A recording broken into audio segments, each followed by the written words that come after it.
ఈ మధ్య కాలంలో మనం చాలా వరకు స్టోన్స్ గురించి కానీ లేకపోతే కరంగలి మాల గురించి కానీ మనం వింటూ ఉన్నాం.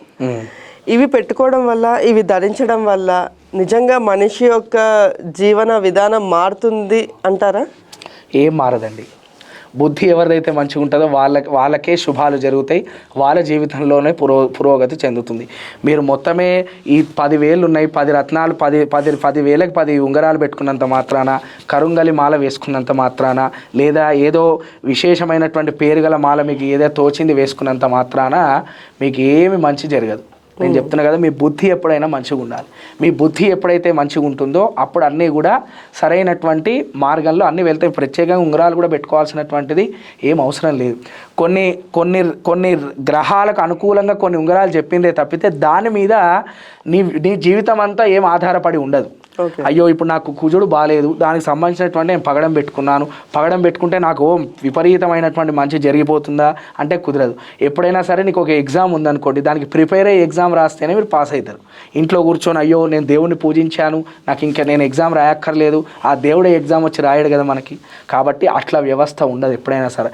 నీ బుద్ధి, నీ మనస్సు ఎప్పుడైతే సరైన మార్గంలో ఉంటాయో అప్పుడే నీ జీవితం బాగుపడుతుంది. నీ బుద్ధి సరిగ్గా లేనప్పుడు 10 ఉంగరాలు పెట్టినా, 10 కరుంగలి మాలలు వేసినా, లేదా నువ్వు మొత్తమే నిన్ను ఒక చక్రంలో కూర్చోబెట్టి నిరంతరం నీ పేరు మీద పూజలు చేసినా కూడా నీ జీవితం మారదు. నీ బుద్ధి, నీ మనస్సును మార్చుకోవాల్సిందే. కాబట్టి ఈ జాతకాలను, ఈ అదృష్టరత్నాలను నమ్మేదానికంటే కూడా కష్ట ఫలితం మీద మీరు ఎక్కువ జీవితాన్ని సాగించే ప్రయత్నం చేయండి. గురుగారు, సాధారణంగా మన గురించి తెలుసుకోవాలి అనుకుంటే, అంటే గ్రహ దోషాలు ఏమన్నా ఉన్నా, లేకపోతే మనకి ఏదన్నా కొంచెం బాగాలేదు అనిపించినా మనం చెప్పించుకుంటూ ఉంటాం కదా జ్యోతిష్యం అనేది.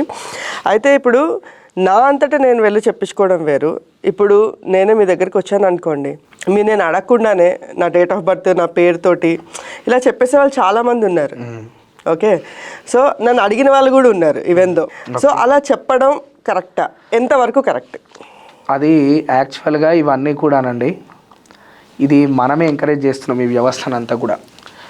ఏదో చెప్పినటువంటి విషయాన్ని పట్టుకొని దాన్ని ఆచరిస్తూ ఏ పూజలు పడితే ఆ పూజలు చేస్తూ, ఇప్పుడు వారాహి నవరాత్రులు కూడా ఉన్నాయండి ఎగ్జాంపుల్. అందరు ఎవరు పడితే వాళ్ళు చేయకూడదు వారాహి. దానికి కొన్ని నియమాలు ఉన్నాయి, కొన్ని జప నియమాలు ఉన్నాయి, కొన్ని అనుష్ఠానం తీసుకోవాలి. బ్రాహ్మణులే మంచి వాళ్ళు ఈ యొక్క నవరాత్రులు గుప్త నవరాత్రులు అంటారు వీటిని, అంటే రహస్యంగా ఉండాలి, వాళ్ళే ఆచరించరు. కానీ ఇప్పుడు ఎవరు పడితే వాళ్ళు అనుష్ఠానం ఉన్నా, అనుష్ఠానం లేకుండా, నియమాలు తెలిసినా తెలియకపోయినా కూడా ఈ వారాహి నవరాత్రులు ఆచరిస్తున్నట్టుగానే ఈ ఎవరైతే పేరు తెలియకుండా జ్యోతిష్యం గురించి టీవీలో చెప్పేటువంటి వాళ్ళని మనమే ఎంకరేజ్ చేస్తున్నాం. అట్లాంటి వ్యక్తులను మనమే ఎంకరేజ్ చేసి, వాళ్ళ తప్పేం లేదు. వాళ్ళు ఏమంటారంటే చూస్తే చూడండి, లేదంటే లేదంటున్నారు. చూస్తే వాళ్ళది కదా తప్పు, మరి ఎంకరేజ్ చేసే వాళ్ళది కదా తప్పు. మరి మనం ఎందుకు ఎంకరేజ్ చేయాలి? మన జీవితం గురించి ఒకడు చెప్తేనే బాగుంటుంది అనేటువంటి జీవితం మనకి ఎందుకండి? అసలు అనవసరం కదా. ఇప్పుడు మన జీవితం మీద మనకి కంట్రోల్ కాకుండా ఆయన చెప్పినటువంటి విషయాల ద్వారానే కంట్రోల్ అవుతుందంటే ఆ జీవితం మనకి ఎందుకు అసలు? ఇప్పుడు మీరు చెప్పారు కరెక్టే, మీరు చెప్పింది కూడా నేను ఒప్పుకుంటాను. కానీ కొంతమందికి ఒక భయం అనేది ఉంటుందండి లైఫ్ మీద. కొంతమందికి భయం ఉంటుంది, కొంతమంది విచక్షణ రహితంగా ఉంటారు, కొంతమందికి భయంతో వెళ్తూ ఉంటారు.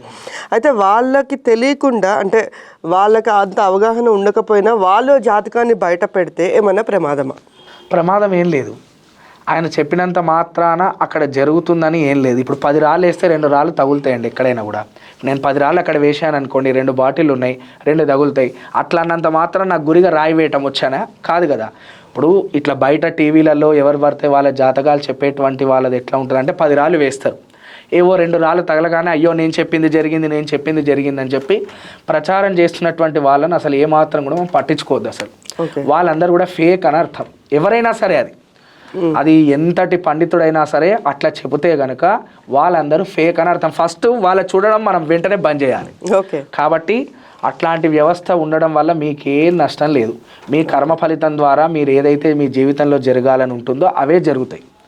మీరు ఆయన చెప్పినంత మాత్రాన రివర్స్ ఏం జరగదు, ఆయన చెప్పినంత మాత్రాన కరెక్ట్ ఏం జరగదు. ఎవరైనా సరే టీవీలలో చెప్పేటువంటిది మీ జీవితంలో చెప్పారనుకోండి, సపోజ్గా మీరు ఒకరి దగ్గరికి వెళ్ళారు, ఆయన నీ జాతకంలో ఇది ఉందండి, ఈయన ఇట్లా అయిపోతాడని ఆయన చెప్పినంత మాత్రమున నీ జీవితంలో ఎటువంటి మార్పు రాదు.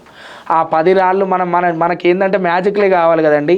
ఈ నమ్మే వాళ్ళందరూ కూడా ఎట్లా ఉంటారంటే అయ్యో నాకు కూడా అట్లే జరుగుతుందేమో అనేటువంటి చిన్న భయముతోటి వెళ్తుంటారు తప్పితే దాంట్లో ఏమీ లేదు. చిన్న విచక్షణ బట్టి మనం ఒక 1 సెకండ్ ఆగి ఆలోచన చేస్తే దీనికి సమస్యకి సొల్యూషన్ దొరికిపోతుంది. కాబట్టి ఇట్లాంటివి నమ్మాల్సినటువంటి అవసరం, నేను జాతకమే నమ్మద్దని చెప్తాను. ఎక్కువ మాట్లాడితే అసలు మనం జాతకాల జోలికి ఎంత తక్కువ వెళ్తే అంత మంచిది. నేను ఒక బ్రాహ్మణిగా చెప్తున్నాను, మీరు జాతకాల జోలికి ఎక్కువ వెళ్తుండడం ద్వారా మీకు కష్టపడేటువంటి దానిపైన పోతుంది. ఇంకా మీరు ఏదైనా ఈజీగా రావాలి అనేటువంటి దానిపైన కోరుకుంటుంటారు. మీరు ఎట్లుంటుందంటే ఇక ఒక పూజ చేపిస్తే నా కష్టాలన్నీ తొలగిపోతాయి అని చెప్పి ఆ సమస్య మీద పరిష్కారం వెతికే దానిపైన మీకు పోతుంది. కాబట్టి దయచేసి నేను మన ప్రేక్షకులందరికీ చెప్పేటువంటిది ఏంటంటే జాతకాలకు దూరంగా ఉండండి. మొత్తం బంద్ చేయమని నేను చెప్పను. ఏవి అడగాలో అవే అడగాలి, ఎంతవరకు ఉండాలో అంతవరకే ఉండాలి. జాతకాల ద్వారానే మీ జీవితం బాగుపడుతుందా అంటే నేను కాదనే చెప్తాను.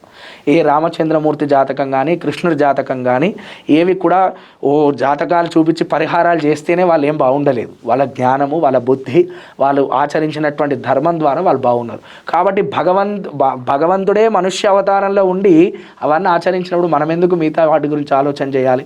అవసరం లేనే లేదు. అవన్నీ తీసి ఫస్ట్ పక్కకు పెట్టాలి. అవన్నీ వినటం ఆపేస్తేనే మన మైండ్ అటు వెళ్ళటం అవుతుంది. ఇవన్నీ మనమే ఎంకరేజ్ చేయటం, వాళ్ళదేం లేదు. వాళ్ళు ఏమంటారు, టీవీలోకి వస్తారు, 2 వాగుతారు, వెళ్ళిపోతారు. దాన్ని ఆచరిస్తూ దాన్ని మనము కదా తప్పు చేస్తున్నది. కాబట్టి మనం ఆపేస్తే అవి కూడా ఆగిపోతాయి.